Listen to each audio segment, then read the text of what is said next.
Rabbil alamin. Wassalatu wassalamu ala asyrafil anbiya wal mursalin wa ala alihi wa sahbihi ajmain. Ashhadu an la ilaha illallah wahdahu la syarika lah wa ashhadu anna Muhammadan abduhu wa rasuluh. Allahumma shalli ala Muhammad wa ala ali Muhammad. Rabbi shrah li sadri wa yassirni amri wahlul lisani yafqahu qawli, amma ba'du. Al-Fatihah. A'udzu billahi minasyaitonir rajim. Bismillahirrahmanirrahim. Alhamdulillah rabbil alamin, arrahmanir rahim, maliki yaumiddin. Iyyaka na'budu wa iyyaka nasta'in. Ihdinas siratal mustaqim. Siratal ladzina an'amta 'alaihim ghairil maghdubi 'alaihim waladdallin. Amin. Syukur kita kepada Allah Ta'ala, diizinkan sekali lagi kita bertemu dalam rumahnya ini, dalam majlis ilmu, setelah kita menunaikan salat fardu maghrib dan menunggu waktu isyak. Mudah-mudahan Allah Ta'ala merahmati pertemuan kita pada malam ini. Tapi dahulu saya mohon maaf atas kelewatan kerana saya daripada KL tadi, jalan jam betul ya. Ingatkan dah pecut habis dah, tapi tak sempat juga ya. Jadi alhamdulillah Allah izinkan juga kita dengan baki yang ada ini untuk sama-sama kita berkongsi ilmu. Seperti mana yang tajuk yang diberikan pada saya ialah kematian satu peringatan. Ini satu hal yang kita dah bincang sebelum ni. Saya ingat saya jumpa tuan-tuan mungkin dalam minggu awal bulan rasanya ya, mungkin awal bulan ni lah barunya. Dan itu pertemuan kita yang lepas kita cerita tentang husnul khatimah, kematian yang baik ya. Hari ini kematian satu peringatan. Semua orang tahu bahawa kematian ini tidak bersyarat, tidak kira tua atau muda, tidak kira harta banyak atau sikit, tidak kira pangkat tinggi atau rendah, tidak kira sihat atau sakit, tidak kira bersedia ataupun tidak. Dia boleh berlaku pada siapa saja secara tiba-tiba. Mungkin time kita sihat, tiba-tiba Allah Ta'ala takdirkan kita kena heart attack. Boleh jadi, ramai. Mungkin dalam keadaan kita duduk macam ni, tiba-tiba Allah ambil nyawa kita. Alhamdulillah, dalam rumah Allah, majlis ilmu. Mungkin kita sedar-sedar besok, tak sedar kan. Tidur malam ni pun tidur selama-lamanya. Ini semua kuasa Allah Ta'ala kerana syaratnya hanya satu saja. Kullu nafsin za'iqatul maut. Setiap yang hidup pasti akan mati. Jadi tuan-tuan, tentang peringatan kematian ini, antara yang Nabi suruh ialah kita banyakkan ziarah kubur. Itu yang penting kan. Menziarahi kubur adalah satu perkara yang sangat digalakkan dalam syiar Islam. Ya, kerana apa? Ahli kubur dia mengharapkan dua perkara daripada kita, iaitulah doa dan juga ziarah, kerana rindunya pada kita. Sebagaimana besok kalau kita mati pun kita harapkan hal yang sama juga daripada orang yang hidup. Hal apa? Pertama, doa. Kita dah mati, kita tak mampu nak beribadat lagi. Tak mampu. Allah tak izinkan lagi. Sebab tu Allah berfirman, dalam kalangan orang-orang kafir ada yang akan merayu, merintih pada Allah. Sebagaimana dia berkata, Rabbirji'un, ya Allah, kembalikan aku ya Allah. Kembali ke mana? Ke dunia. Untuk apa kembali ke dunia? Untuk aku beramal soleh, ataupun untuk dia nak tengok harta benda dia? Tidak ya. Dia nak kembali ke dunia untuk beramal soleh. La'alli a'malu salihan fima tara. Untuk aku beramal soleh atas dulu perkara yang aku tinggalkan. Ini dia. Orang-orang yang dulu leka dengan dunia, ni kita cerita konteks orang Islam ya. Yang leka, yang rasa macam hidupnya lama lagi, tiba-tiba meninggal. Dia minta pada Allah, la'ali a'malu salihan fima tara. Untuk aku beramal soleh atas perkara dulu aku tinggalkan. Lalu apa kata Allah? Allah herdik dia. Kala, kata Allah. Kala. Sekali-kali tidak. Takkan sesekali. Jangan haraplah kau. Macam itulah maksud dia. Innaha kalimatun huwa qailuha. Tentu apa yang kau katakan itu adalah kata-kata yang sia-sia. Kata-kata yang kau saja ucapkan. Tak ada nilai pun ketika ini. Wa yu'aru bihim barzah illa yaumi yub'asun. Sesungguhnya engkau sekarang berada di dinding barzah dan engkau tinggal di sini sehingga hari dibangkitkan kelak. Maka mereka tidak boleh beramal soleh. Yang boleh hanyalah mengharapkan doa daripada orang-orang yang ingat pada dia. Sebab itulah Nabi tinggalkan kita 3 benda ni. 3 benda ni kamu buat selagi kamu hidup kat dunia ni. Apa dia? Yang pertama, iaitulah kita hendaklah banyakkan sedekah.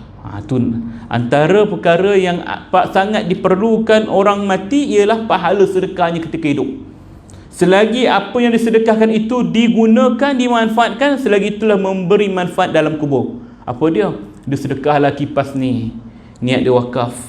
Selagi berpusing kipas ni menyejukkan orang jemaah, selagi itulah dapat saham kat dalam kubur tu. Itu sedekah. Nabi suruh kita ni banyakkan sedekah supaya kat besok dalam kubur pahala tu sentiasa mengalir pada kita.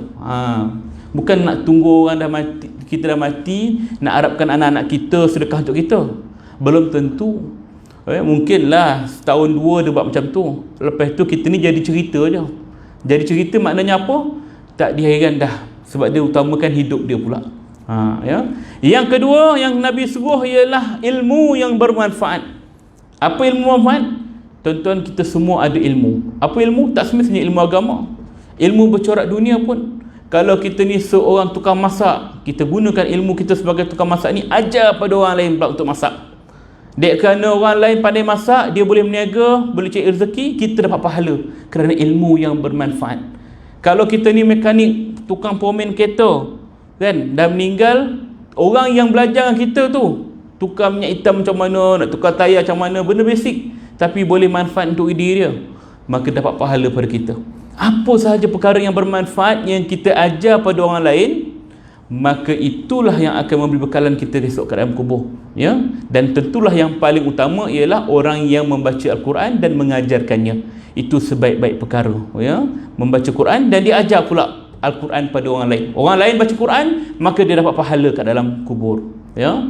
Yang ketiga yang Nabi suruh tekankan ialah sebelum kita mati, pastikan anak kita anak yang soleh.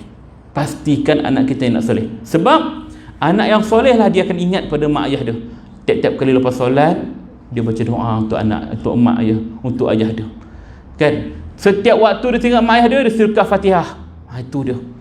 Cuba tengok pada diri kita. Adakah kita dah jadikan anak-anak kita tu anak yang soleh ataupun solehah? Ya, yang ingat pada kita ataupun tidak. Pesan kat dia selalu besok kalau mak mati, ayah mati besok, kau janganlah lupa doa. Itulah perkara yang sangat mak ayah harapkan. Kenapa anak? Kenapa Nabi sebut anak? Anak yang soleh. Adakah doa orang lain tidak diterima? Ni ada satu kisah tuan-tuan ni, saya ingat lagi, bukan dalam 10 tahun sudah lah, dekat hospital besar KL sana. Kadang-kadang kita ni berhadapan dengan orang yang bermacam-macam fahaman lah kan. Dia tak tahu cara nak uruskan jenazah ayah dia. Okeylah, tak apa, tu biasalah tu kan. Dia panggil saya uruskan kat hospital. Saya pergi, dah siap mandi, dah siap kapan, time nak solat, anak lelaki dia ada seorang, budak lagi lah, dalam 20-an. Dek, boleh jadi imam? Saya tahu. Saya tak apa ikut, yakinlah ustaz. Kata, tak apalah, kadang-kadang orang ni dah belajar, tapi waktu berlaku kematian keluarga, dia jadi blank. Itu blur, tu biasa, tak ada masalah. Okeylah, saya jadi imam ya. Sila ustaz. Saya jadi imam. Lepas solat, habis solat tu, Assalamualaikum warahmatullahi, Assalamualaikum warahmatullahi, Al-Fatihah, macam biasalah kita buat. Lepas tu saya pun tanda tangan nak baca doa. Itu dah memang jadi kebiasaan kita. Tiba-tiba dia ke depan, ustaz, dia macam ni, bukan tepi, saya turunkan tangan saya. Tak payah baca doa. Apa pula? Apa, awak nak baca doa ke? Saya ingat dia nak baca doa. Tak ustaz, kata dia, nanti saya baca doa. Tapi ustaz tak payah baca doa. Kenapa? Sebab ini bukan perkara yang Nabi suruh, kata dia. Nabi kata anak yang soleh saja. Doa yang terima adalah anak yang soleh. Maka saya tak nak perkara yang Nabi tak suruh buat kat sini. Amboi, dia kata macam tu. Habis doa saya tak sah lah ni. Nabi tak suruh jangan buat ustaz. Tak, maknanya doa tu tak sah, kata dia. Maknanya doa tu tak diterima. Doa anak soleh je terima. Ada juga macam ni. Kita pun hati panis lah kan. Tadi suruh kau tak nak kan, pandai ngajar kita pula. Tak apalah, kita doakan mudah-mudahan almarhum ayah awak ni ditempatkan ke dalam neraka. Saya kata macam tu, terkejut dia. Apalah ustaz doa macam tu pula? Kan tak sah, kan tak diterima kan. Tergamam dia kan. Dek, saya kata, kita ni, tugas kita ni meminta aja, mengharap kan. Waqala rabbukum udni astajib lakum, berdoa padaku niscaya aku perkenankan. Kita minta terpulang pada Allah nak terima ataupun tidak. Itu bukan tugas kita. Walaupun anak yang doakan, kalau Allah tak terima, tetap tak terima. Maknanya kita ni mengharap saja kan. Dia kata, jadi saya kata kat dia ni, betulkan balik pemahaman tentang tu. Ya, dimaksudkan anak yang soleh itu ialah supaya kita bersedia sebelum mati, sediakan anak yang soleh.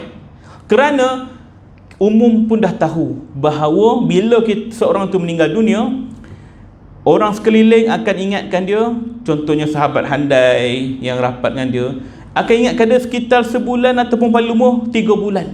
Orang akan ingatkan dia, cerita pasal dia, kejap-kejap teringatkan. Ini arwah ni punya baju lah, teringat. Kawan-kawan, lepas daripada tu, senyap.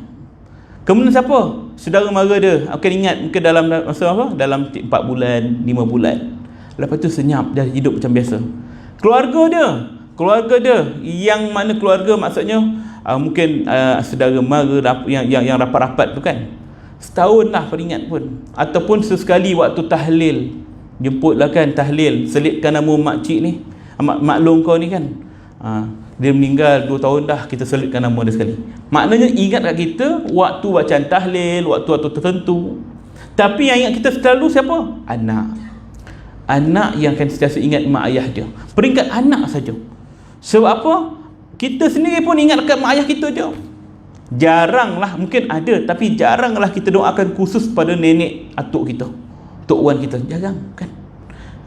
Besok kalau misal kata anak kita meninggal, tinggallah cucu kita. Dia doakan kita tak? Mungkin dia doakan. Mungkin, insya-Allah, ya. Tapi sampai bila? Setakat tu je lah. Kemudian dia akan jarang-jarang cicit langsung tayat kita. Kesudahannya habis. Maknanya selagi anak kita ada, itulah bekalan yang kita tinggal, yang ada selagi ada kat dunia ni. Sehingga dia meninggal, maka tak ada lagi harapan kita. Macam kita lah, ada tak kita nak doakan moyang kita? Entah siapa pun tak kenal, kubur mana pun tak tahu kan. Sebab tu Nabi katakan 3 benda ni je yang ikut. Apa dia? Sedekah ni lama-lama orang akan lupuskan. Contohnya kipas ni, pusing, satu hari rosak, dari peripit tak boleh dah, orang buang, maka terhentilah sedekah kita. Tapi yang penting buat dulu. Kedua ialah ilmu. Selagi orang tu amalkan, melanggarkan, kita dapat pahala. Kemudian dia meninggal, dia tak sempat nak ajar orang lain, takat tu je lah kita. Ketiga, doa anak yang soleh. Selagi anak kita doakan kita, insya-Allah umur dia mungkin dalam 40 tahun, 50 tahun lagi hidup, adalah saham untuk kita dalam kubur. Kemudian dia meninggal, apa lagi yang kita tinggal? Maknanya 3 benda ni je yang akan ikut kita. Lepas tu habis dah. Kan Nabi tekankan begitu. Maka perkara yang pertama yang orang kubur nakkan ialah doa, ya. Jadi kita banyakkan doa pada ahli kubur. Yang kedua apa dia? Ziarah dia. Kerana ahli kubur sangat rindukan kita. Ahli kubur sangat rindukan kita. Kenapa? Kerana mereka walaupun duduk dalam taman syurga, ada ahli kubur yang jadikan sebagai taman syurga. Walaupun duduk dalam taman syurga, tapi mereka tetap rindu kerana mereka kesunyian. Sebagaimana Nabi Adam AS ketika mana mula-mula diciptakan Allah di syurga yang sebenar, ya, bukan dalam kubur. Kubur tu taman syurga. Syurga yang sebenar, apa yang diminta semua dapat. Tapi dia tetap sunyi. Dia minta apa? Ya Allah, berikan aku teman. Lalu Allah jadikan Siti Hawa AS sebagai peneman kesunyian Adam AS. Maknanya Allah tahu fitrah manusia ni dia perlukan teman. Begitu juga ahli kubur. Tapi ahli kubur tak boleh ada teman dari sudut makhluk manusia, tak boleh, ya. Lalu temannya hanya Al-Quran, amalan soleh dia, itu saja. Dan dalam masa yang sama, walaupun duduk dalam taman syurga, dia tetap sunyi. Bila anak aku nak tengok aku ni? Bila anak aku nak ziarah aku ni? Sebab apa? Ahli kubur dia tahu tak siapa yang datang ke kubur dia? Dia tahu. Dia tahu melalui apa? Melalui suara kita. Dia dengar ucapan kita. Sesungguhnya ahli kubur, kata Nabi SAW, dikembalikan pendengaran dia. Bahkan lagi jelas daripada pendengaran kita waktu hidup kat dunia ni. Cuma dia tak mampu nak balas. Sebab tu Nabi kata bila lalu kat kubur bagi salam. Assalamualaikum ya ahli kubur misalnya kan. Mereka menjawab, cuma kita yang tak dengar. Kok kita terdengar lagi tak cukup tanah kita kan. Waalaikumsalam warahmatullahi, lagi tak cukup tanah kan. Sebab tu kau sembunyikan bunyi suara ahli kubur. Dan mereka dengar tapak kaki kita. Dengar, dia tahu siapa ni. Ni tapak kaki anak aku ni. Dia jam. Bagaimana? Wallahu alam. Ya, tapi dia tahu sebagaimana kalau kita ada mak masih hidup, ayah masih hidup kat kampung jauh daripada kita, walaupun sekarang ni canggih boleh video call. Kan PKP tak boleh nak balik kampung jumpa anak kita ke. Kita ada anak kat KL, kita kat sini. Ataupun anak kita luar negara jauh, kita pun video call, tiap hari video call, update apa yang dibuat semua update. Tapi penghujungnya apa? Seorang mak, seorang ayah akan cakap, mak rindulah kan, bila nak balik kan. Bila nak balik sebab apa? Tak sama tengok muka macam ni dengan dapat datang depan-depan. Itulah harapan ahli kubur. Dia bukan tak terima doa kita, kita setiap malam solat kita doa pada dia, terima. Tapi dia nak juga kita ziarah dia. Maka ziarahlah ahli kubur kerana menghilangkan kerinduan dia pada kita kan. Besok kita mati pun kita harapkan hal yang sama juga daripada orang yang hidup, ya tuan-tuan. Itu dua perkara yang saya nak sebut. Jadi saya nak buka pula persoalan fiqh jenazah malam ni, ya. Baik, sebelum saya baca soalan, ada soalan lain? Ada soalan daripada ni jemaah? Ilmu yang diajarkan menjadi apa ni, Dia bermanfaat. Kalau ilmu itu diajarkan kepada orang kafir, bukan pada Islam, macam mana kesan kepada Islam? Baik, apa saja perkara yang kita bagi tu sedekah. Kullu ma'ruf fi sedekah. Setiap perkara baik itu adalah sedekah. Dan perkara ini tidak terhenti pada orang Islam saja, termasuk pada orang kafir, termasuk pada binatang. Jadi ilmu yang kita bagi pada orang kafir, misal kata dia amalkan tu, memberi manfaat pada dia, itu juga adalah pahala bagi kita, bukan pahala bagi dia, ya. Makna kata kita dapat pahala kerana perbuatan kita menyampaikan benda tu pada dia. Jadi jangan berhenti buat kebaikan walaupun pada orang kafir, ya. Wallahu alam. Ada soalan lain? Baik, ibu kat belakang tu, kalau segan tulislah kata koteh kan, tulis kertas lipat-lipat. Jangan ambil kapal terbang. No Ustaz, pump je tu kan. Ya, paslah, ya. Baik, saya baca soalan yang pertama, ya. Bagaimanakah dengan seorang mukmin yang meninggal dunia sedangkan dia masih berhutang kepada orang lain? Ni bab berat ni kan. Mati tapi masih berhutang ke orang lain. Dalam sebuah hadis riwayat Imam Ahmad dan At-Tirmizi dengan sanad hasan daripada Abu Hurairah radhiyallahu anhu menyebut Rasulullah sallallahu alaihi wasallam bersabda, nafsul mu'min mu'allaqatun bidaini hatta ya'du anhu. Jiwa orang mukmin yang meninggal dunia itu tergantung kerana hutangnya sampai hutangnya dibayarkan oleh ahli keluarganya. Hadis riwayat Imam Ahmad dan Tirmizi. Jangan main, ya. Ulama tafsirkan jiwa yang tergantung tu, yang pertama ialah roh tergantung antara langit dan bumi. Bumi tak terima, langit tak terima, antaranya. Dan tafsir yang paling kuat ialah bukan roh tergantung, tapi amalan dia tergantung. Maknanya amalan dia ni akan melepasi 7 lapisan langit, tapi lapisan pertama pun dah tersekat dah. Malaikat kata amalan kamu tak diterima. Kerana apa? Ada hutang yang belum diselesaikan ke dunia. Tuan-tuan, ya, ini penting, ya. Jika seorang mukmin berhutang pada orang lain, maka hendaklah dia segera lunaskan hutangnya itu. Sebab hak manusia termasuk hutang kepada orang lain, dia tak sama dengan hutang kita kepada Allah. Kita ada hutang dengan Allah? Ada. Apa hutang kita dengan Allah? Mungkin tak sempat bertaubat. Mungkin dulu kita tak semayang, kita lupa nak qada. Mungkin dulu puasa kita tak sempat nak ganti. Mungkin ada zakat yang belum selesai. Maka hutang kita tu dengan Allah Ta'ala. Tapi hutang kepada Allah Ta'ala, ya, hutang kita kepada manusia tidak akan terhapus di akhirat kelak, kecuali dilunaskan di dunia ini, baik diri sendiri maupun oleh keluarganya.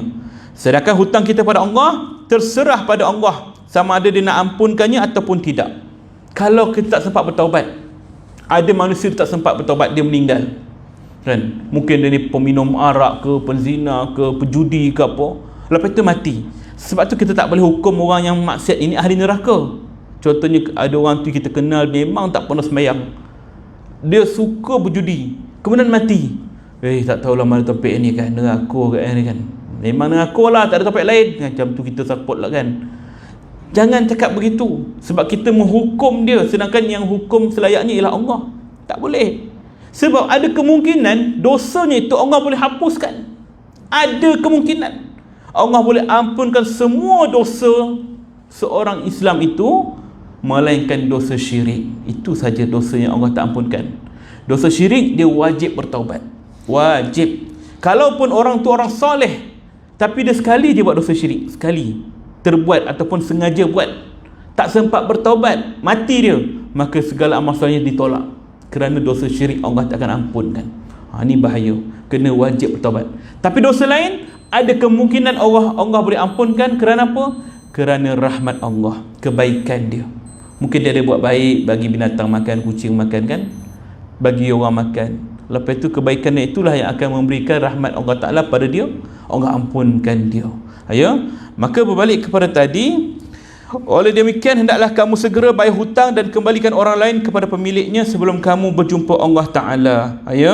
Kata Nabi lagi, yughfaru lisyahid kullu zanbin illa dain. Seluruh dosa dan kesalahan orang yang mati syahid diampunkan kecuali hutangnya. Riwayat Muslim. Orang syahid pun yang dijanjikan syurga Allah, yang tidak ada lagi sekatan hisab, terus direct masuk syurga, pun tidak akan diampunkan Allah hutang-hutangnya. Selesaikanlah kau kat dunia. Kalau tak sempat selesai, ke akhirat besok saling tuntut menuntut. Bab hutang ni tuan-tuan kan, kadang-kadang kita ni tips tak nak kawan kita lupa pada kita ialah kita berhutang dengan dia. Maksud dia kan. Sebab orang yang bagi hutang dia lagi mudah ingat daripada orang yang menerima hutang. Dua silap tu kan. Kau ingat tak mari kau pinjam duit aku? Bila lama dah. Rasa dah bayar dah tu. Dia rasa, tapi kita tahu tak bayar lagi kan. Ni susah kita. Kan? Jadi kepada orang yang menerima hutang, yang membuat hutang pada orang lain, segera. Jangan buat main. Sekalipun 20 sen. Masa kecil dulu 20 sen pinjam kat dia beli gula-gula. Tapi sampailah kita dah tua, kita dah lupa dah kan. Tapi kawan ingat 20 sen. Kan? Nampak kecil kan? Ke akhirat besok menuntut kat dia kerana 20 sen tu. Takkan 20 sen berkira kan? Wa iman 1 sen. Ke akhirat besok benda itulah yang dia akan tuntut. Sebab waktu itu nafsi. Aku tak ingat kau siapa. Aku yang penting aku sendiri. Waktu tu tuan-tuan ya. Jadi kalau ada, kita buat wasiat. Kau tak sampai kan, mungkin tak sekarang ni tak mampu nak bayar, sebelum meninggal kita tinggalkan pesan, wasiat kan, kat bawah bantal tu Nabi pesan, barang siapa yang terbaring selama 3 hari di tempat tidurnya kerana sakit, hendaklah dia tulis wasiat untuk keluarga dan kemudian letakkan di bawah bantalnya. Bukan wasiat tinggalkan harta je, wasiat kau ada hutang bagi tahu, supaya anak kita, waris kita tahu, ayah ada hutang lagi kat sebulan ni, wajib ya kita selesaikan.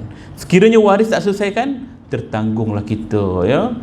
Dia pernah berlaku zaman Nabi sallallahu alaihi wasallam, seorang sahabat ya yang mana meninggal dunia. Nabi datang, Nabi nak solat jenazah dia. Nabi tanya dulu, ni arwah ni ada tak hutang ke? Ada Rasulullah, kata sahabat. Nabi terus balik, tak nak solat. Sampailah seorang sahabat, Abdul Rahman bin Auf radhiyallahu, kata, ya Rasulullah, biar saya bayarkan hutang dia. Kata Nabi, okey. Baru Nabi pun hadir solat jenazah dia.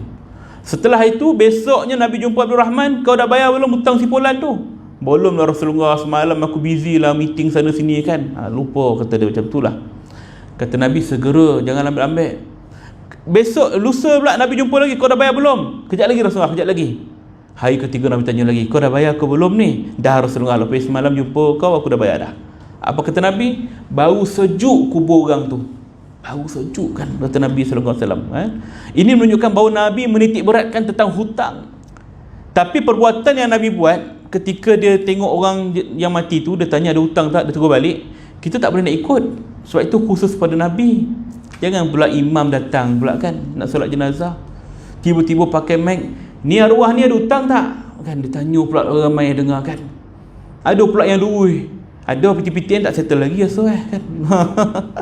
Dia cakap pula kan, dia tak nak solatkan dia, tu keluar. Tak boleh. Dia bukan macam tu khusus pada Nabi je. Nabi buat tu untuk hukum bagi kita, mengajar asbab hukum pada kita. Adapun kita ni, kalau ada kematian sebelum solat ataupun selepas solat, pesan pada waris, kau cakaplah nanti kau ada hutang ke, kesalahan ke, minta ampunkan. Maka waris pun ke depan lah, ni arwah ayah saya ni kau dah ada hutang, minta tolonglah tuntut. Sekiranya lebih baik ialah halalkan. Kena jelaskan macam tu, biar semua orang maklum ya. Kalau tidak, tertanggunglah hutang tu pada dia ya. Orang alam ada soalan tentang ni? Hutang ya. Katalah saya ada hutang kepada siapa. Jadi tak sampai bayar dah mati. Tiba-tiba kawan saya ni orang bukan Islam lah. Dia sebelah tu ada hutang hutang biarlah acung bayarkan lagi lah. Oh, maknanya kawan yang bukan Islam yang tolong bayarkan pula. Kan gaji pula dia ya. Kan Baik. kawan baik. Tapi saya nak tahu lah, sekarang kita dah masuk nak berhenti dulu ke macam mana? Teruskan tu. Tak ada berhenti azan Okey, baik. Sebab kita dah ambil tadi kan. Baik, soalan tuan tadi, kalau dia ada hutang, lepas tu dia meninggal, kawan dia nak tolong bayarkan. Kawan dia ni pula ialah bukan Islam. Kan? Tak kisahlah yang memberi hutang tu Islam ataupun bukan, tapi yang nak bayarkan tu kawan dia yang bukan Islam. Macam mana hukum itu? Hukumnya ialah tergantung kepada keredaan orang yang memberi hutang. Kod yang memberi hutang tu kata dia ambil atas niat si yang nak bagi, yang bayar ni, sebab nak bayar hutang si arwah ni, maka terlepaslah. Sebab bergantung pada keredaan pemiutang. Pemiutang ni besok kat akhirat, kalau misalnya dituntut, kan acung tu dah bayar kat kau kan, tak kan, aku nak daripada kau kan. Maka kita kena beban kat dia, kena selesaikan urusan kita dengan dia. Adapun dia, kalau dia ambil juga duit si acung tu tanpa merelakan hutang tadi, dia menanggung urusan lain pula. Dia menanggung urusan yang lain pula, ya, sebab dia ibaratnya tak amanah. Orang kata duit ni untuk bayar hutang, rupanya dia tak rela, dia tak reda lagi, tak reda kan. Macam tu lah ada. Ya, wallahu alam. Ada soalan lain? Tuan?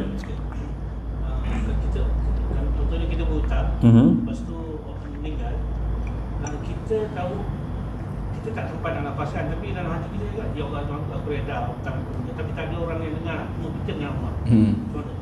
Kita memberi hutang pada orang, tapi kita reda dulu. Baik, itulah perkara yang sebaik-baiknya, ya. Sebab bila kita memberi hutang pada orang lain, kita dapat satu pahala membantu orang lain. Kita ni bagi hutang, orang minta hutang kita kan, tolong pinjam 1,000 boleh tak, terdesak ni kan, kita bantu dia, pahala. Kemudian kita katakan bila nak bayar, bulan depan insya-Allah, bulan depan sebulan lah. Lepas tu sebulan kemudian kita minta, dia kata minta tangguh kejap, minta tangguh boleh tak? Kata Nabi, kalau kita bagi tangguh pada dia, setiap hari yang kita bagi tangguh tu, maka dianggap sebagai sedekah. Setiap hari. Ibaratkan kita kata, okeylah, kau bayar bila? Bulan depan lagi. Maknanya sebulan lagi. Setiap hari, satu hari tu dikira macam kita sedekah pada dia 1,000. Lepas tu, bila kita dah reda, makna kata halal lah, tergantung pada kita. Sebab tu kalau kita ada bagi hutang pada orang lain, kita kena pasang niat pada diri kita je, tak bagi tahu orang lain pun tak apa. Ya Allah, aku reda sekiranya aku meninggal, hutang ni dia tak bayar, aku halalkan. Makna tu antara kita dengan Allah. Ya? Tapi selagi mana kita hidup, kita dapat pahala tu, maka jangan kita halalkan awal-awal. Maknanya halal tu, maknanya jangan bagi tahu kat dia, tak apalah aku halalkan, kau tak payah bayar. Selesai lah, rugi kat kita. Selagi dia rasa macam nak bayar, dia minta tangguh, biar je lah. Tapi kita dalam hati kata, ya Allah, kalau dia tak bayar, tak sempat bayar sampai aku mati, aku ikhlas, aku reda, maka dapat pahala umpama kita bersedekah setiap pagi. Tu dia, ya. Biarlah yang berhutang tu ada tanggungjawab nak bayar juga, ya. Dan sebab apa yang kebaikan pada kita ialah, sekiranya kita mati, kita dah selesaikan dah, siapa yang berhutang pada aku reda, aku ikhlas, tak nak dah. Sebab ke akhirat besok, ketika seorang yang soleh meninggal dunia, yang dah layak masuk syurga dah, pintu syurga dah terbuka untuk dia nak masuk dah, tiba-tiba dia dihalang oleh malaikat. Bukan kerana dosanya, habis sebab apa? Kerana dia masih ada perkara yang belum diselesaikan kat dunia, iaitulah hutang tadi. Bukan dia berhutang, tapi dia tak lepaskan ke hutang dekat dunia, tak lepaskan. Jadi ke akhirat benda tu akan dibawa. Itulah maka di Rabbul Jalil, Allah hitung balik kan. Sebab tu kita kan, kau bergaduh dengan orang lah kan, akak-akak kat belakang kau sesiapa lah kan, kau bergaduh dengan orang, jangan sedap sangat mulut cakap, tak apa kau buat lah Den, besok ke akhirat mengangkatlah kau cari aku kan. Sedap mulut kan, besok mengangkatlah kau cari aku kat masyar besok kan. Kita rasa macam dia mengangkat, okey lah. Tapi yang masalah kita yang menunggu. Nak menunggu dia mengangkat tu bukan setahun dua, 1,000 tahun, ratus ribu tahun. Ya kak? Kita kat padang masyar besok, dia bukan macam padang golf nak gathering ke apa, tak kan. Ni bukan padang golf. Cuba campak jarum kat dalam lautan besar, cari balik jarum tu, agak jumpa tak? Susah, mungkin tak jumpa. Demikianlah manusia kat lautan mahsyar nanti. Nak cari orang yang kita pernah buat salah, yang kita pernah berhutang, susah. Jadi kita ni yang tak pernah berhutang orang, tak pernah buat salah ke orang, kita pula nak menunggu dia. Mana si Fulan ni kan, beratus ribu tahun duduk, yang mana lah kan, aku dah masuk syurga, dah lewat dah ni kan, orang lain semua dah seronok. Sampailah dia pada kita mengangkat, kau ni apa lambat benar kan, lama dah tunggu kat sini, patutnya aku dah lepas masuk syurga.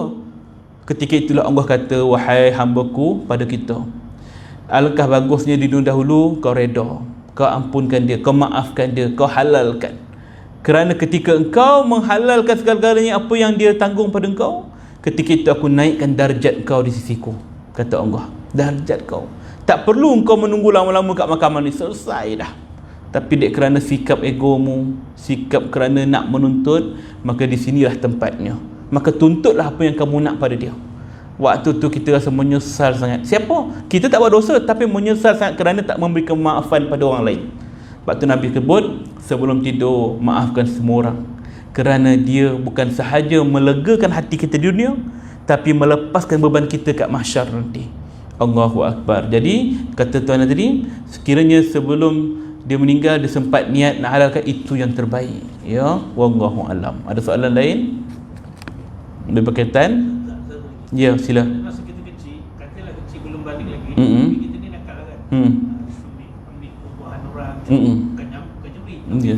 Ambil makan, biasalah tu kan. Biasa kan, sebab kita nakal dulu kan. Jadi sebelum berakal lah, maknanya sebelum kita berakal, maknanya belum balik lah. Kita tak kerti, bukannya tak kerti beza baik buruk, tu mumais. Kita dah cerdik tapi masih nakal, jadi kita makan buah kat kebun orang, ambil hak orang. Ya, maka ketika itu walaupun kita belum balik, tapi kita bertanggungjawab untuk selesaikan. Sebab dibimbangi mungkin benda itu akan dibawa sampai ke mati. Ya, sebab kita sedar. Makna sedar tu ialah lepas balik kita sedar benda salah. Jadi kita nak selesaikan, minta maaf pada orang tu. Tak malah tu, dulu ada ambil kebun tok tu, kau tak jumpa, arwah tu dah meninggal lah, atuk tu dah meninggal dah, kata kan. Carilah waris dia. Dulu adalah ambil jambu, adalah selonggok kita makan, contoh kan. Tak apalah budak kecil, lepas lah tu halal lah, waris dah halal kan, ambil selesai. Tapi kau tak jumpa waris, tak jumpa arwah, tak jumpa siapa orang ni, dah lupa. Kita pun tak ingat rumah mana kan. Sedekah, anggapan kita berapa nilai dia, sedekah. Ya Allah, sedekah pada orang yang dulu pernah aku ambil hak dia kan, ni selesaikan. Sebab tu kita ni juga disunatkan, kalau kita sedekah, niatkan, ya Allah, mungkin ada hutang yang aku tak ingat, yang aku lupa, yang aku buat ketika aku jahil, maka ya Allah, inilah gantinya, sedekah pada orang tu. Wallahu alam. Ya, ada soalan? Ya tuan?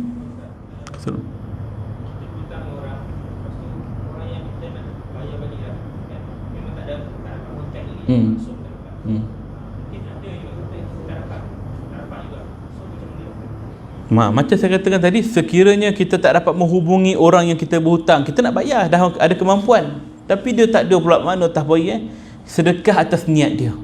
Berapa kita hutang kat dia? RM10, dia tak banyak pun, tak apa, sedekah, ya Allah, ni RM10 ni aku bayar hutang si Fulan sebagai ganti sebab tak jumpa dia. Dan sekiranya satu hari nanti tiba-tiba jumpa dia pula, wajib kita minta keredaan dia kan. Aku dah bayar dah hutang kau, bila? Tadi aku bayar kat masjid ni, kat surau Anur ni kan, kata mesti kata RM10. Kalau kau nak, kau minta lah kat Mendari tu, contohlah kan. Tak boleh, tu dah kira selesai dah. Kau dia minta juga, kita kena bayar ikut berapa yang kita hutang pada dia. Maka sedekah kita tu dianggap sedekah kita lah. Ya, wallahu alam. Ada soalan lain kaitan hutang? Ya tuan? Macam saman apa semua tu kalau kita tinggal. Baik, saman. Majlis pembenaran tu kan, parking sesuka hati kat Tesco tu kan, bisa kata kan. Saman ke, atau kita ada hutang dengan bank, hutang dengan PTPTN, hutang dengan Aeon Kredit ke apa ke kan, maka sekiranya meninggal dunia, dia tidak akan dibawa. Sebab apa? Itu hal melibatkan keduniaan, kerana dia ada kontrak. Kontrak dia apa? Sekiranya kita tak bayar, contohnya saman, maka kita susah nak renew lesen. Tak boleh renew lesen lah kan, selagi kita hidup. Nak renew lesen dia, oh cik ada hutang ni, tak boleh nak renew ni. Nak renew rotek pun tak boleh, sebab masalah kita tak settle saman tadi. maka benda tu menjadi tanggungan pada kita. Dan begitu juga dengan bank. Kalau kita berhutang rumah, berhutang kereta atau PTPTN ke apa ke tak settle lagi, maka hal tu bersifat keduniaan. Maknanya dia ada kontrak. Selagi kita hidup, kita menanggungnya. Tapi bila kita mati, biasanya kalau ada insurans, contohnya kita ada rumah, kita ada MRTT, MLTT, maka insurans yang akan cover baki hutang tu. Tak ada masalah lah. Tapi sekiranya kita mati, tak sempat nak bayar, kita pula tak ada hutang, tak ada insurans nak cover hutang kita tu, maka bebannya pada waris. Waris lah. Kenapa? Kalau dia nak ada rumah tu, dia kena bayar lah. Kalau dia tak nak bayar, maka bank akan lelong rumah tu. Itu je. Maknanya itu adalah bersifat dunia, kerana kontrak atas dunia. Tak ada besok kat dalam mahsyar besok Maybank cari itu. Tak ada kan, tak ada. Aeon Credit cari itu, tak ada kan. Ya? Maknanya dia setakat kat dunia je. Ya? Sebab dia terikat dengan kontrak. Jadi ruginya pada kita, pada waris kita lah. Apalah ayah kau dulu tak ambil insurans, dah meninggal, susah kita nak bayar rumah ni. Sebab tu kita ni kena ada protection juga ya. MRTT ke MLTT ke, kita beli rumah 300,000, 400,000, kena cover. Memang kita mampu bayar waktu hidup, tapi bila kita meninggal on the spot, siapa nak bayar? Time itulah beban pada waris ya. Wallahu a'lam. Ada soalan? Baik. Kalau tak soalan, kita ambil sikit lagi soalan ya. Kita baca sikit lagi soalan. Baik. Ni topik ni bagus ya. Bolehkah ahli keluarga dan sahabat handai mencium si mayat? Bab ni biasalah kita kan. Kalau kita kematian ahli keluarga, sebelum nak solat ke, sebelum nak bawa ke kubur ke, mesti akan bagi ruang untuk tengok buat kali terakhir. Mana keluarga dia, siapa nak cium ke apa kan. Ni dia buka. Dan ketika itulah biasanya mana-mana tempat pun saya tengok akan wujud 1-2 watak ni. Siapa dia? Orang yang akan pesan, jangan kena air mata kan. Kau cium, lap air mata kau tu kan. Jangan kena air mata. Pasal apa pula? Seksa mayat kan. Kita kata begitu kan. Maka persoalannya, betul ke air mata kita ni menyeksa si mati? Persoalan dia kan. Maka jawapannya, bolehkah ahli keluarga dan sahabat anda mencium si mayat? Jawapannya boleh. Sebab ketika Rasulullah SAW wafat, jasad beliau ditutupi dengan sehelai kain panjang. Abu Bakar As-Siddiq radhiyallahu anhu datang lalu membuka kain penutup pada bahagian wajahnya dan menciumnya sambil menangis dan berkata, alangkah sucinya kamu wahai Rasulullah, sama semasa masih hidup maupun setelah wafat sekarang ini. Berapa pengajaran daripada hadis ni kita dapat? Ada. Pertama, Rasulullah wafat, jasadnya ditutupi dengan sehelai kain panjang. Sehelai kain panjang, kita panggil dia tasiyah. Tasiyah ni, kalau seorang tu meninggal dunia, kita tutup dengan kain panjang, kain batik ke, kain batik lopeh kan, kita simpan, kain gobar tu kan, apa-apa je lah kain yang kita tutup kain mayat tu, kain langsir baik kan. Itu sunnah ya, kalau kita buat kerana sunnah. Dan setelah kita dah kafan orang tu, dah tutup dengan kain kafan, jangan dibiarkan kain putih tu je, kain kafan tu je, tutup dengan selai kain lagi, kain batik misalnya. Itu sunnah ya. Tak buat dosa ke? Tak dosa, tapi buatlah dapat pahala sunnah ya. Maka Abu Bakar datang, dia buka kain tu, yang kain panjang tutup, buka bahagian muka, dia selak wajah Rasulullah, nampak, dan dia terus cium wajah Rasulullah. Maknanya boleh. Siapa Abu Bakar ni? Sahabat Nabi, bapa mertua Nabi, boleh cium dia. Maka sahabat dengan sahabat kita cium lah ya, asalkan sama jantina. Jangan kita buat pasal, kau siapa? Bekas tunang dia kan, memang bergaduh lah dengan bini itu kan. Contoh kan. Ya, tak boleh, kena sama jantina dan mestilah mahram ya. Baik. Dan sambil menangis. Bayangkan Abu Bakar siapa? Khalifah Rashidin yang pertama. Cium siapa? Rasulullah dalam keadaan menangis. Kalau salah menangis tu, tentulah Abu Bakar akan tak buat. Dan tentulah Nabi dah pesan dah, jangan menangis ketika nak cium aku. Tapi kenapa Abu Bakar buat? Kerana benda itu tak salah. Menangis itu fitrah. Fitrah ya. Sedangkan Nabi pun menangis ketika anaknya meninggal, ketika isterinya meninggal, ketika pak saudara dia meninggal, Nabi menangis. Dan ulama kata menangis atas kematian keluarga kita adalah sunnah. Bahkan siapa yang tak menangis ketika keluarga dia meninggal, itu bid'ah. Bid'ah. Kenapa bid'ah? Sebab Nabi tak pernah keluarga dia meninggal, Nabi tak menangis. Tak pernah. Jadi pelik juga kat orang kan, kalau ayah dia meninggal, elok itu senyum kan, gelak-gelak, buat lawak apa semua kan. Orang akan berkata, tengok tu, syukur benar kan ayah meninggal tu kan, dah tak ada apa-apa je kan. Adalah tu yang dia hendak dah. Mesti orang cakap macam tu kan, orang akan kata buruk pada kita, maka jadi umpatan, jadi fitnah pula kan. Baik, balik kepada tadi, Nabi Abu Bakar cium Rasulullah dalam keadaan menangis, air mata jatuh pada Nabi, maka tidak jadi masalah dari sudut hukum. Air mata kita tak jadi masalah kalau kena pada pipi mayat, wajah mayat, tak masalah ya. Cuma dari sudut adab, kita bukan hukum je nak belajar, adab pun kena tahu juga. Mentang-mentang lah hukum tak ada masalah. Ustaz Rafi korban marin tak apa, kena air mata kat mayat, tak ada hal lah. Tapi kita biarlah beradab.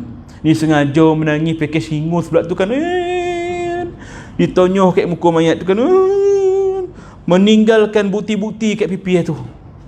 Orang kemudian datang nak cium juga. Tok, boleh kata cium ni? Boleh. Arwah ni baik dengan saya Tok, dia kata ke imam tu kan. Baik dia ni kan, tak pernah lah kau dekut dengan saya ke apa. Dia lah orang yang paling sayang saya. Diselak kain tu, tengok ada baki-baki tadi. Apa kata tak apalah Tok, tutup je lah kan. Hilang selera pasal apa? Ada lagi londik-londik kain mata ke apa. Sebab tu kita ni kena beradab pada orang lain juga. Maka sekiranya nak cium mayat, sebaiknya lap. Dan sekiranya tumpah pada pipi mayat pun lap juga ya, jangan tinggal kesan. Itu adab kita sesama kita ya. Baik, boleh cium, tak ada masalah ya. Rasulullah itu suci waktu hidup dan begitu juga setelah wafat. Baik, Allahu a'lam. Ada soalan sebelum saya tutup ya? Ada persoalan nak dibincangkan? Baik ya. Satu lagi perkara tuan-tuan ya, sebelum saya tutup, saya nak cakap pasal adat kita dahulu dengan budaya kita sekarang. Kadang-kadang kita tengok perkara yang dulu tok nenek kita buat dulu, kita rasa macam ini khurafat, syirik, bid'ah. Kenapa? Kerana salah anggap kita pada perkara orang lama buat. Contohlah, saya ambil perkara mudah. Bila kita ada kematian kat rumah kan, dululah, mungkin sekarang tak tahu lah amal ke tidak kan. Perasan tak kenapa orang tutup cermin? Tutup cermin, tutup TV kan. TV tu pun ditutup dengan kain. Ya. Kau ada cermin, dia terbalikkan kau ataupun tutup dengan kain. Tutup apa sebelah ni? Tutup je lah kan, orang dah meninggal, tak baik kan. Sebab apa? Adakah itu adalah ajaran Islam? Kita pun kata ini bid'ah, salah ni kan, ini khurafat ni, mana ada Nabi suruh tutup cermin ke apa. Tapi kalau kita belajar secara dalam, maknanya kaji apakah perkara itu yang dibuat oleh orang lama, dia ada maksudnya. Apa dia? Pertama, dulu orang-orang lama, ulama-ulama lama nak menyampaikan ilmu pada orang-orang masyarakat kita Melayu susah. Sebab waktu tu masyarakat kita dalam keadaan jahil, tak tahu apa-apa. Dia tak fikir tentang dosa ke pahala, yang penting apa dia nak buat kan. Kalau seorang suami meninggal, isteri bermula tempoh edah kan, tempoh edah. Dia tak boleh berhias, dia tak boleh bersosial, dia tak boleh keluar rumah tanpa mustahak. Berapa bulan? 4 bulan 10 hari kata kan. Lalu perkara ini disampaikan pada orang perempuan, jangan berhias, jangan keluar rumah, jangan buat apa tu semua kan, ni edah. Lalu ketika itu ada tak orang nak ikut? Sebabkan kerana benda ni dosa ni, kau tidak terseksa suami besok kan. Orang dulu dia tak nak ikut, pasal apa? Dia tahu benda ni macam tak apa pula kan. Kan orang datang tu, kalau orang datang ni kita kenalah berhias-hias, takkan nak biarkan je muka macam ni sememeh kan. Sebab fitrah orang perempuan, dia kalau pandang cermin, dia akan berhias, betul tak? Tak payah cermin kek rumah tu, cermin kereta orang pun jadi kan. Nak kalau orang tu pakai tintut kan, ni kan, dia pun macam ni tudung. Kawan tu pun turunkan tingkap ni, apa kak? Malu bosah dia kan. Maknanya itu fitrah. Dia akan nampak cermin, dia akan mulalah belik muka dia kan, ni tak bagi gincu ke apa itu dia. Lalu ketika mana cakap jangan berhias, maka dia kata, kata dia, mana boleh tu, dia akan buat juga. Lalu macam mana cara nak bagi dia ikut cakap? Tutup cermin. Sebab tak nampak cermin, dia tak berhias lah. Tutup cermin. Apa pula? Kau kalau tak tutup cermin, nanti roh tu balik tengok muka dia tak ada, terkejut dia. Ya kata, ya, tutup cermin. Langsung dia tak berhias sebab takut tengok cermin. Maka benda ini dibawa sampailah sekarang ni, kita dah belajar, kita dah ada ilmu, kita dah tahu dah hukum edah dan sebagainya. Maka tak perlulah amalan tu. Sebab itu hanya sebagai pengajaran pada orang-orang lama supaya dia ikut hukum hakam ya. Begitu juga dalam hal solat jenazah. Biasa kat solat jenazah kan, ada setengah tempat dia bayar duit. Tak, lepas solat bayar. Tak tahulah amalan kat sini lagi kan, tapi memang ada lepas solat jenazah dapatlah sampul RM5 ke RM2 kan. Maka kita yang dah belajar ni kita kata mana boleh, ni salah ni pula, solat berbayar pula, ni salah ni, Nabi tak pernah buat ni kan. Jangan kita hukum orang macam tu. Dia ada hujah dia. Kenapa? Masyarakat dulu kalau orang meninggal mereka akan duduk kat rumah, tutup pintu, tingkap semua. Sebab apa? Takut badi mayat. Takut. Habis siapa nak solat jenazah ni? Tak ada orang nak solat jenazah. Sebab apa? Takut. Maka ulama dulu nak menarik masyarakat datang, dia tak berani. Tak berani datang. Lalu apa yang dia buat? Dia tawarkan hadiah. Siapa datang sembahyang jenazah dapat hadiah, dapat duit. Maka orang datang nawaitu dia kerana nak duit. Tak apalah, pengajaran. Dia datang, tengok jenazah tak bangun pun, tak ada pula dia kacau gitu, tak ada pula badi mayat. Maka dia seronok. Maknanya seronok tu dia sesuai. Maka lama-lama orang berani datang solat jenazah. Tapi kerana duit, tak apalah. Sehinggalah kita dah dapat ilmu, kita tahu barang siapa yang hadir solat jenazah, pahala baginya 1 qiran. Qiran tu apa? Pahala sebesar gunung Uhud. Besar pahala gunung Uhud tu. Buat apa kita nak ambil duit RM2 lagi? Tak payahlah kan. Baiklah kita ambil pahala kan. Maka kita pun buat kerana pahala. Maka kalau ada di setengah tempat yang masih hulu duit, kita dah belajar, maka tak nak ambil, jangan kita kata pula tak boleh. Kenapa? Salah ni, Nabi tak suruh buat ni. Jangan kita buat macam tu. Buat orang benci kat kita je. Ya? Islam dia nak berdakwah ada caranya, hikmah. Mungkin masyarakat situ dia belum ada pemahaman macam kita. Lalu apa kita nak buat? Jaga air muka dia. Saya ambil duit yang awak bagi ni, saya hadiah balik pada waris. Macam tu. Kan? Dapat pahala kat kita juga. Saya ambil, awak bagi kat saya hadiah balik pada waris. Macam tu. Lepas tu kawan sebelah tengok kita, takkan tergamak dia nak ambil ke? Dia pun sebab salah lah kan. Itu betul tak ambil pula dia kan. Tak apalah, saya sedekah lah. Maka itulah lebih berkesan daripada kita merungut, ini Nabi salah ni, Nabi tak bagi buat ni, salah benda ni kan. Jadi kita nak berdakwah bil hikmah, dengan hikmah. Ya, kita nak ajak orang semayang pun bil hikmah kan. Jangan kita perlida, jangan kita kata macam kita hebat puna kan. Maka tunjuklah dengan cara yang lebih sopan santun ya. Nabi berdakwah pada orang buta yang Yahudi yang kutuk dia pun, suap je makan, suap makan. Walaupun setiap kali dia suap, Nabi suap dia makan, dia mengumpat. Muhammad tu tak betul lah, kau jangan ikut Muhammad tu. Dia tak tahu yang suap itu Nabi Muhammad sebab dia buta. Kan dia suap sehinggalah Rasulullah wafat. Abu Bakar ganti tempat Nabi, suapkan makanan pada Yahudi buta tu. Dia kata, kau siapa? Akulah yang orang biasa yang suap kau ni. Tak, orang yang biasa suap ni, sebelum dia suap dia lumatkan dulu. Tak adalah sekotol macam ni bagi kan. Kau siapa? Abu Bakar pun menangis. Ya, aku adalah Abu Bakar dan orang yang kau kutuk itu telah meninggal dunia. Dialah yang selama ni suap kau makan. Maka apa dia buat? Masuk Islam ketika itu juga kan. Nampak hikmah Nabi, dia berdakwah dengan hikmah ya. Kita pun sama juga begitu ya. Wallahu alam bisawab. Saya minta ampun, minta maaf sekali lagi tuan-tuan atas kelewatan saya tadi, dan juga mudah-mudahan dengan apa yang saya sampaikan ini dapat kita manfaatkan, kita sampaikan kepada orang lain ya. Minta ampun, minta maaf sekali lagi sekiranya ada sebarang keterlanjuran kata-kata dan masa yang ambil.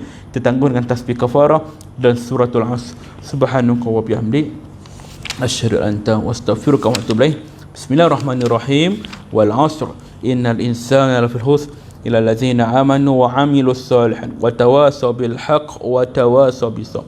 Assalamualaikum warahmatullahi wabarakatuh.